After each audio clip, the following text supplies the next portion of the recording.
Are they nuts? Let's begin.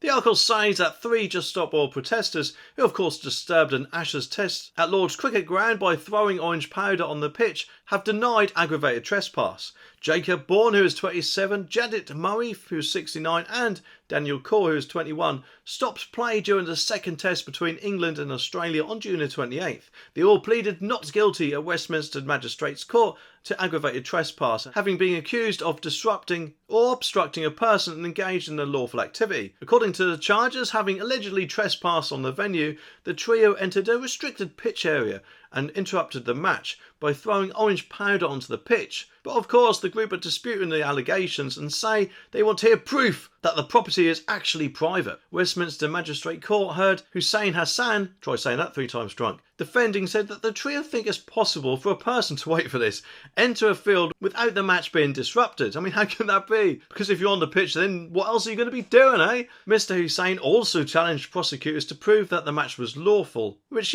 correct me if I'm wrong, I've got a feeling that a televised match, or even one on radio or whatever, is going to be well publicised, and therefore I don't think they'll exactly be doing anything illegal by playing a game of cricket. Murray of Plough Reed, Surrey Core of Green Street at Oxford, and Bourne of Moorland Road, Hyde Park, Leeds, were granted bail and will face trial at the City of London Magistrates Court on September the 28th. Their bail condition is not to enter the grounds of a sporting event.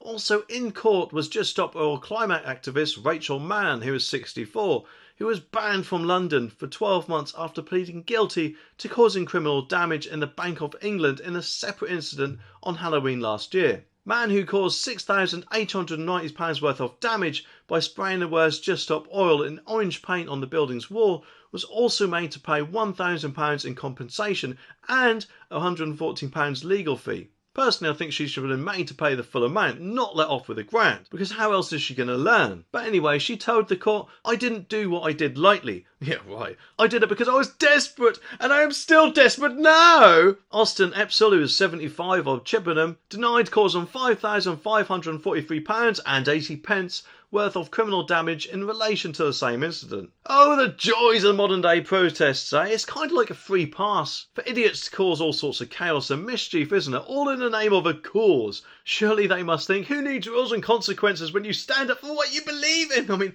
this is the law, I'm afraid. You can't go around acting like bellends, or you'll be punished, or at least that's how it should be. But how can they even deny the charge of aggravated trespass? I mean, unless of course, I guess they must have just mistaken the pitch for an art canvas, eh? Silly me. And let's not forget their defence strategy here. I mean, it's awesome, isn't it? They want proof that the property is actually private, because who needs common sense when you're busy trying to justify your actions? It's kind of like saying, "Hey officer, I didn't know this house was private property when I decide to redecorate it with orange paint." And of course, who needs restrictions when you have a ticket to a sporting event, right? I mean, surely they must think that I bought a ticket so I can go anywhere I choose. They must have missed what I'm guessing is the fine print, which says tickets don't give you access to the pitch or changing rooms. And of course, sorry, but no art illustrations allowed.